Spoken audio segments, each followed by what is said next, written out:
reminder that grunge music was pioneered by a black woman. Hi, my name is Pablo, and here's a story of how a black woman pioneered the genre that we most closely associate with white people. Tina Bell was born in Seattle in 1957, and she was the oldest of 10 kids and actually was a member of a Baptist church. She didn't get her first taste of being on stage until she started performing at the Langston Hughes Theater, which is in Seattle as well. It was at Langston Hughes Theater where she met her future husband and Bam Bam guitarist Tommy Martin. She and Martin formed the Bam Bams in 1983 and were joined by bassist Scott Ledgerwood and also drummer Matt Cameron, who would go on to drum for both Soundgarden and Pearl Jam after Bam Bam. With producer Chris Hands Neck and Toe, who has also produced albums for Soundgarden, Mudhoney, and the Melvins, the Bam Bams put out their debut EP, Villains Also Wear White, in 1983. Villains predates most popular early grunge music by an entire year. And Tina and her voice are best described as super smoky, super low, and very, very unapologetic. Later that year in 1984, they also released an album called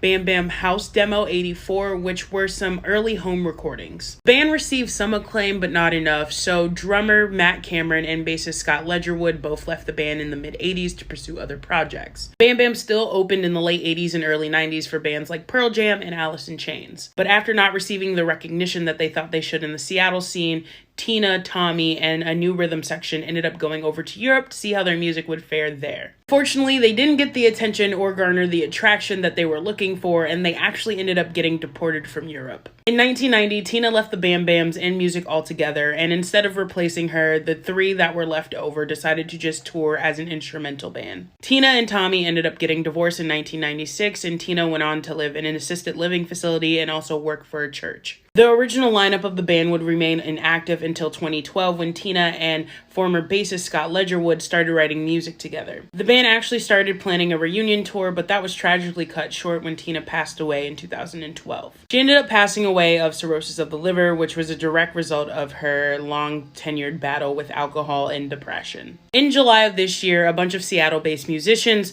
formed a tribute band and played a bunch of Bam Bam's music. Tina was also recognized in the story by Gayle King in CBS Morning. During Bam Bam's heyday, Tina Bell was subjected to a lot of racial attacks while she was in the middle of performing. But a lot of up-and-coming Seattle musicians absolutely adored her and the music that Bam Bam made. She even gave Kurt Cobain a job as a roadie when he was just coming up in the music scene in Seattle. Tina Bell is probably one of the most overlooked figures in all of music, and I think it's really tragic how she's almost been erased from all of grunge's history. Recognizing Tina Bell's contributions to grunge is super important because without her, we might not have gotten the popularization of the genre in the early 90s. Let me know in the comments if you knew about Tina Bell and this story and what you think of all of this.